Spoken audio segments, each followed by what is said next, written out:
Now, how does the Atlantic Charter, FDR, and Winston Churchill tie in to the Hoover Dam?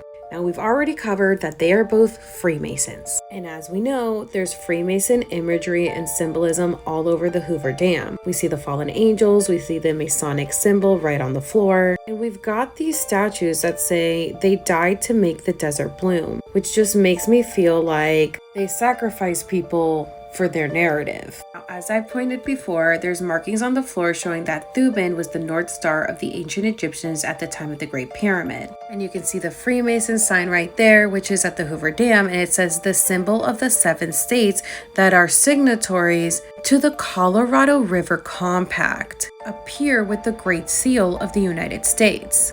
These are the 7 states that are in that seal. Now, did you guys know that there was a lost civilization in the Grand Canyon and that it was possibly Egyptian?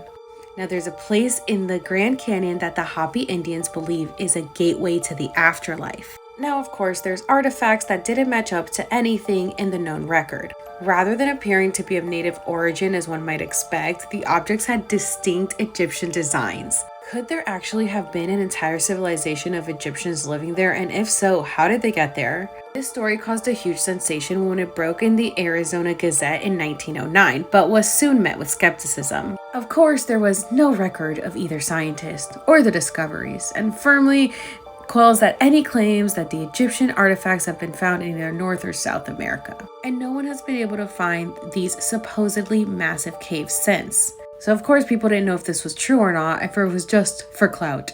Well, there's a certain possibility, but of course it doesn't fly with us, the conspiracy theorists, who always end up being right. Some argue that the institution purposely wiped Kincaid and Jordan from their records and actively destroyed artifacts that don't agree with the status quo story of human history, which is his story. Whoever decided to write it, and it wasn't the truth. Others think that the caves hold a passage to the 4th dimension, where the reptilians, who have secretly run the world for thousands of years, emerge into our world.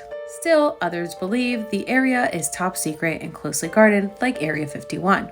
And it is, because if any of you have tried to go to the Hoover Dam, Area 51, any of those places around there are very heavily guarded. Now, we've already gone over the Denver, Colorado airport in my simulation playlist. Check it out. It talks all about the association with the reptilians. Now let's talk about Utah. As we know, Utah has a huge Mormon following. And guess what? Joseph Smith, who started Mormonism, was a Freemason. There's the all-seeing eye of the Freemasonry in the Salt Lake City temple in Utah and the inverted pentagram on the temple. Are you guys putting the pieces together yet?